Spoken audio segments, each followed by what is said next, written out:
A Rússia sangrou pelo território que tomou no sudeste da Ucrânia. Meses e milhares de soldados foram gastos para conquistar avanços que Putin acreditava que posicionariam seu exército para uma ofensiva de verão em 2026.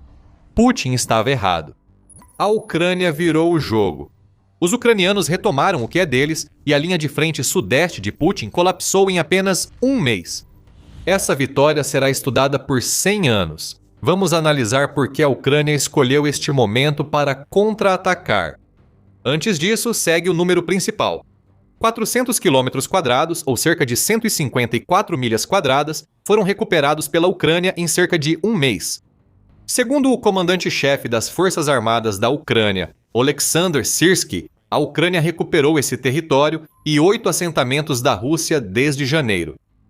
Syrskyi afirmou isso em 23 de fevereiro, sugerindo possíveis novas libertações.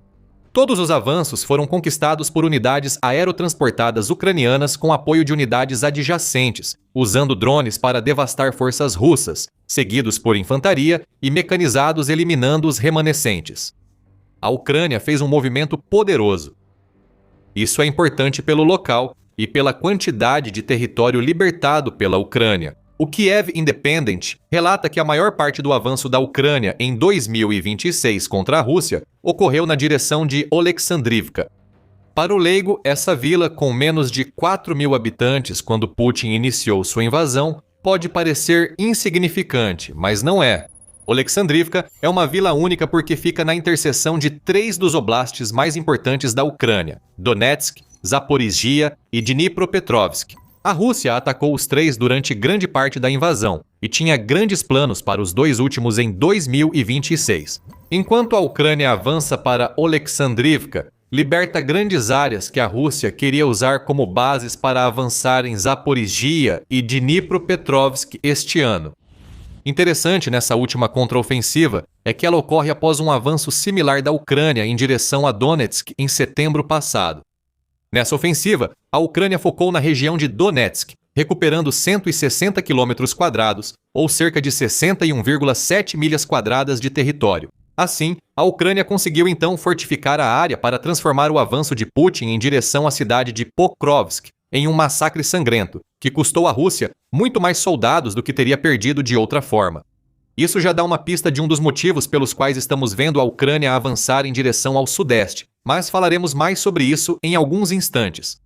Sobre a contraofensiva, não parece que vá parar tão cedo. Segundo a United 24, Syrskyi informou que as operações seguem em Oleksandrivka, indicando que as forças ucranianas avançam para recuperar mais território aproveitando a perda de acesso da Rússia à Starlink. O avanço pode não parar até a Rússia achar um substituto adequado, o que não deve ocorrer em breve. Atualmente, a principal ideia da Rússia é usar balões para levar terminais 5G, mas eles só permanecem no ar por alguns dias. Isso não substitui uma constelação de satélites e a comunicação na linha de frente continua quase impossível para a Rússia. Quando as forças de Putin não conseguem se comunicar, a Ucrânia aproveita. É isso que vemos no Sudeste, e só tende a piorar para a Rússia. Nosso plano segue igual: cumprir tarefas com máxima proteção à vida e saúde dos defensores, fortalecer capacidades defensivas e desenvolver cada setor da linha de frente, disse Syrskyi no Telegram ao relatar os avanços massivos da Ucrânia. Ele afirmou: trabalhamos de forma sistemática e coordenada para libertar a terra ucraniana. Talvez esse seja o ponto principal. A Ucrânia não iniciou uma ofensiva apressada que custaria muitos soldados só para recuperar um pouco de território. O que vemos agora no sudeste do país é cuidadosamente planejado para que a Ucrânia recupere o máximo de território possível com o menor custo para suas forças armadas. Essa é a abordagem oposta à da Rússia. Putin não tem outra estratégia senão jogar bucha de canhão no moedor de carne das defesas da Ucrânia. Por isso, a Rússia perdeu 65 mil soldados mortos ou feridos só em 2026, disse o secretário-geral da OTAN, Mark Rutte, na Conferência de Segurança de Munique em meados de fevereiro. Se a Rússia continuar assim, terá perdido cerca de 390 mil soldados até o final do ano, e esse é um número otimista. Quando falamos que a Rússia sangrou nas áreas recuperadas pela Ucrânia no último mês, era isso que queríamos dizer. Com o colapso das linhas russas no sudeste diante do avanço ucraniano, é isso que realmente significa conquistar 400 quilômetros quadrados em um mês. Em 17 de fevereiro, a Newsweek destacou que a Ucrânia recuperou mais território da Rússia após iniciar sua contraofensiva no sudeste do que nos últimos 2 anos e meio. Essa afirmação foi feita quando os ganhos da Ucrânia eram de 201 quilômetros quadrados, ou 77,6 milhas quadradas. Avançando apenas uma semana, os ganhos agora já são o dobro desse valor, levando o que já era uma contraofensiva impressionante para um território verdadeiramente histórico. Durante o percurso, a Ucrânia recuperou localidades estratégicas que a Rússia queria usar para futuros ataques. A Emacias Ucrânia destaca alguns deles, observando que a Ucrânia libertou Nekaivka, Pichana, Andrivka, Radizna, Ostopivska e Nova Zaporizhia, todos na direção do setor de Oleksandrivka que mencionamos anteriormente. Quando Sirski disse que a abordagem da Ucrânia era sistemática, referia-se à expulsão eficiente dos soldados russos dessas localidades, permitindo agora usá-los para uma ofensiva mais forte e futura defesa contra as forças russas. Esses assentamentos também não fazem parte de uma espécie de zona cinzenta onde os combates entre Ucrânia e Rússia continuam ocorrendo. A Emacias Ukraine informa que forças russas não foram vistas perto dos assentamentos que a Ucrânia retomou nas 2 semanas antes de 24 de fevereiro. Por meio dessa contraofensiva, combinada com o que ainda pode estar por vir, a Ucrânia também alcançou objetivos relacionados à manutenção de suas cadeias de suprimentos, o que, por sua vez, permite que mantenha seu ímpeto ao garantir que as entregas de munição não sejam interrompidas e que os feridos sejam evacuados do campo de batalha. O que tudo isso significa é que os avanços da Rússia foram revertidos em cerca de um mês, e agora a Ucrânia está em posição de se preparar para o que acredita que está por vir no futuro. Isso explica por que a Ucrânia escolheu este momento para iniciar a contraofensiva no Sudeste. Antes de aprofundar, é por isso que fazemos o The Military Show, para mostrar como o poder atua no campo de batalha. Se quiser mais análises assim, inscreva-se no canal. Então, poderíamos dizer que a Ucrânia lançou sua contraofensiva como uma forma de desafiar coletivamente a Rússia, forçando uma humilhação para a qual Putin não estava preparado de certa forma. Apesar da humilhação do presidente russo insano ser positiva para a Ucrânia, há outras razões para o avanço ucraniano no Sudeste, começando por algo que o próprio Putin tenta fazer. Putin passou meses tentando criar uma narrativa específica. Com as negociações de paz em andamento e poucos avanços em Genebra, Putin tenta mostrar a Rússia como invencível e a Ucrânia como um país minúsculo em colapso diante do poder russo. Quem acompanhou os últimos 4 anos de combate sabe que essa narrativa é absurda. Às vezes, a Ucrânia precisa reforçar esse ponto quando Putin parece manipular a situação para convencer os Estados Unidos, principais mediadores da paz, de que a Rússia está perto da vitória. Essa narrativa deve ser destruída, e o enorme contra-ataque da Ucrânia ajuda muito nisso. Segundo o Wall Street Journal, o fato da guerra na Ucrânia entrar no 5º ano indica que a vitória russa, considerada inevitável por Putin, está longe de ser inevitável. Segundo o jornal, a Ucrânia desmentiu as alegações dos generais russos sobre grandes ganhos ao praticamente expulsar as forças russas de Kupiansk, no nordeste, e retomar várias aldeias em Zaporizhia, no sudeste. Esse é o objetivo. Enquanto Putin tenta destilar seu falso mel de marca genérica no ouvido coletivo dos Estados Unidos, a Ucrânia está entregando diretamente da fonte. Cada quilômetro quadrado que a Ucrânia liberta é um sinal para os Estados Unidos de que a Ucrânia está longe de estar fora da luta. Um exército à beira do colapso, como diz Putin, não conseguiria fazer o que a Ucrânia faz atualmente. Como Seth Jones, presidente do Departamento de Defesa e Segurança do Centro de Estudos Estratégicos e Internacionais, disse ao jornal: "Tudo o que resta a Putin é tentar convencer os Estados Unidos de que a Rússia está vencendo. Esse é o grande avanço em uma guerra que seu exército é incapaz de vencer", diz Jones sobre o que Putin está tentando fazer com sua narrativa, acrescentando: "A verdadeira esperança é que os Estados Unidos venham em seu auxílio. O colapso da narrativa é só o início. A Ucrânia está se preparando para eliminar mais forças de Putin em 2026. Antes de explicar como, há outro motivo para tratar da contraofensiva no Sudeste. Uma das coisas que a Ucrânia está fazendo com esse avanço é forçar Putin e seus comparsas militares a tomar decisões difíceis sobre o que fazer com as forças de reserva que a Rússia mantém estacionadas nos territórios ocupados da Ucrânia. O capitão Dmytro Filatov, comandante do 1º Regimento de Assalto Independente da Ucrânia, destaca que o país está forçando a Rússia a jogar um jogo que Putin não quer. Filatov afirma que o foco não é a penetração máxima, mas sim o que os avanços permitem à Ucrânia realizar, ressaltando que números não são o principal. O objetivo da Ucrânia é forçar o inimigo a mover reservas onde queremos, não onde ele planeja. Tudo se resume a tomar iniciativa, reforçando o que já dissemos sobre a narrativa de Putin e sobre como a Ucrânia planeja usar o território conquistado. A Ucrânia assume o controle do campo de batalha ao obrigar a Rússia a enviar soldados para áreas que julgava já controladas. É claro que o inevitável acontece por causa disso. Mais soldados russos morrem após serem enviados para operações que são bem diferentes daquelas para as quais estavam se preparando. Isso esgota as reservas russas em um momento ruim para Putin e enfraquece as ofensivas e defesas russas em outros locais, criando mais oportunidades para a Ucrânia. Putin foi avisado de que algo assim estava por vir. Em janeiro, Syrskyi anunciou que a Ucrânia planejava novas ofensivas em 2026. O UA Wire informou que o comandante das Forças Armadas da Ucrânia declarou: "Faremos uma operação defensiva estratégica. Ao mesmo tempo, entendemos que não se pode vencer apenas com a defesa.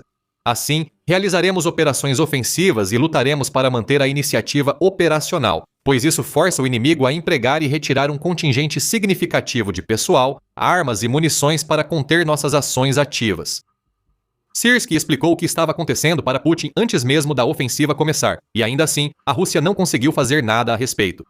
A abordagem sistêmica da Ucrânia para conquistar ganhos recentes foi planejada com tanta antecedência que o país revelou sua estratégia com confiança, já sabendo que havia garantido a passagem.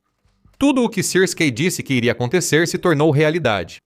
A estratégia da Ucrânia de forçar a Rússia a gastar reservas parece funcionar. Segundo a Euronews, em 20 de fevereiro, a Rússia avalia adotar uma convocação militar rotativa e forçada, equivalente a uma mobilização silenciosa para enviar mais reservas à Ucrânia. Os voluntários estão acabando e a Rússia está sendo forçada a enviar pessoas que não querem lutar na Ucrânia para que possam tapar os buracos que a Ucrânia está criando. Brilhante atitude da Ucrânia. Agora controla a situação no Sudeste. E a Ucrânia conquistando esse controle nos traz de volta a algo que mencionamos ao longo do vídeo. A Ucrânia parte para a ofensiva, causando um efeito dominó de caos nos planos de Putin para as reservas russas. No entanto, a ofensiva da Ucrânia está sendo feita, na verdade, com a defesa em mente. Por quê? A Ucrânia conhece os planos de verão da Rússia. Em fevereiro, o Instituto para o Estudo da Guerra, ISW, informou que o comando militar russo se prepara para uma grande ofensiva no verão, focada no sul e leste da Ucrânia. Em outras palavras, exatamente as regiões onde a Ucrânia está avançando neste momento. A ofensiva já estava em dúvida antes dos avanços ucranianos, segundo o ISW. É provável que os militares russos não tenham reservas suficientes para atingir seus objetivos, que parecem combinar avanços em direção às cidades de Kramatorsk e Sloviansk, em Donetsk, e também rumo a Zaporíjia e Orokiv. A Rússia já tinha dificuldades para conquistar o território necessário para as ofensivas e agora perdeu ainda mais. A Ucrânia não vai ficar de braços cruzados agora que libertou 400 km² de território na direção em que a Rússia pretende avançar. Ao contrário, reforçar as defesas logo estará na agenda da Ucrânia, com fortificações já em andamento e devendo avançar após o atual avanço ucraniano. Andriy Kromarov, oficial da reserva das Forças Armadas da Ucrânia, disse isso à UNN ao comentar a histórica contraofensiva ucraniana. Kromarov observa que a Ucrânia foi um tanto descuidada em sua abordagem sobre Zaporíjia, mesmo enquanto a Rússia reunia cerca de 150 mil reservistas ali. Nós também não tínhamos defesa suficiente lá. Os russos trouxeram reservas e ocuparam algumas posições, relata o oficial à UNN. O avanço da Ucrânia retomou algumas posições, mostrando a Putin que o país não repetirá o mesmo erro. Se a Rússia quiser lançar uma ofensiva de verão no sudeste da Ucrânia, terá que atravessar zonas de morte em massa que a Ucrânia pode criar após libertar tanto território. A Rússia não esperava a resistência que vai enfrentar. As novas defesas da Ucrânia vão dizimar soldados enviados ao sudeste no verão. Para entender o motivo, vamos dar uma olhada no que ficou conhecido como as zonas de morte da guerra na Ucrânia. frequentemente se estendendo por até 20 quilômetros ou pouco mais de 12 milhas além das linhas de frente. As zonas de morte são áreas que a Ucrânia reforçou com tantas defesas que se tornou inevitável que a Rússia tenha que derramar o sangue de milhares de seus soldados para cada pequeno avanço conseguido através delas. A Ucrânia usa o terreno a seu favor nessas zonas de morte, como explica a mídia United 24. Arame farpado cobre o chão com grandes rolos ao longo da linha de frente, atrasando os soldados russos e forçando-os a cortar lentamente. Redes de arame farpado mais fino são colocadas no chão para cortar as pernas de soldados desavisados e causar atrasos. Se a Rússia enviar unidades mecanizadas pelas zonas de morte, encontrará dentes de dragão e valas antitanque, ambos feitos para atrasá-los. Minas antitanque estão espalhadas, prontas para arrancar as lagartas de um tanque e destruir veículos blindados em avanço, e há também milhares de drones. Operados de trás das zonas de morte e de túneis construídos pela Ucrânia, alguns desses drones apenas observam, outros destroem. Drones de reconhecimento patrulham zonas de morte em busca de forças russas. Quando encontradas, muitas vezes presas em arame farpado e defesas, drones de ataque são acionados. Drones FPV caem sobre as forças russas, causando mortes em uma escala insustentável para a Rússia. E para adicionar uma camada extra de genialidade a toda essa abordagem, a Ucrânia usa suas defesas em camadas para forçar os russos a seguirem rotas estreitas e óbvias em direção aos seus alvos. Imagine o que ocorre quando a Ucrânia afunila os soldados de Putin para seus pontos de estrangulamento. Drones, mísseis e artilharia atacam todos juntos, causando ainda mais danos. O objetivo final da grande contraofensiva da Ucrânia é criar mais dessas zonas de morte no Sudeste. A Ucrânia sabe que a ofensiva russa se aproxima e fará a Rússia pagar caro por cada centímetro conquistado. Esta é uma ofensiva para apoiar uma defesa que já é ofensiva. A Ucrânia é transparente sobre suas ações porque sabe que a Rússia não pode impedir. O ministro da Defesa da Ucrânia, Mikhailo Fedorov, explicou isso em reunião com jornalistas em 20 de janeiro, dizendo que a estratégia da Ucrânia para 2026 é simples: tornar o custo da guerra insustentável para a Rússia, forçando a paz pela força. Fedorov afirmou que um objetivo estratégico da Ucrânia este ano é atingir 50 mil abates confirmados das forças russas por mês. As zonas de morte que surgirão nos territórios recém-libertados pela Ucrânia serão essenciais para alcançar esse objetivo. Se a Rússia tratar seus soldados como recursos, a Ucrânia fará Putin gastar o máximo possível. A Rússia foi oficialmente superada em manobra. Agora, ela enfrenta um verão de sofrimento que pode ser pior para as forças de Putin do que qualquer coisa que vimos até agora na guerra. A Rússia não previu isso. Seus soldados já estão sendo encurralados e dizimados em outras regiões da Ucrânia, e logo terão o mesmo destino no Sudeste. A estratégia de zona de morte da Ucrânia já causou grandes perdas em efetivo, blindados e dinheiro. E você pode descobrir mais sobre como essas táticas brilhantes estão afetando a Rússia em nosso vídeo. E se você gostou deste vídeo, lembre-se de se inscrever no The Military Show para mais análises sobre o que está acontecendo por trás das manchetes na Ucrânia. E obrigado por assistir.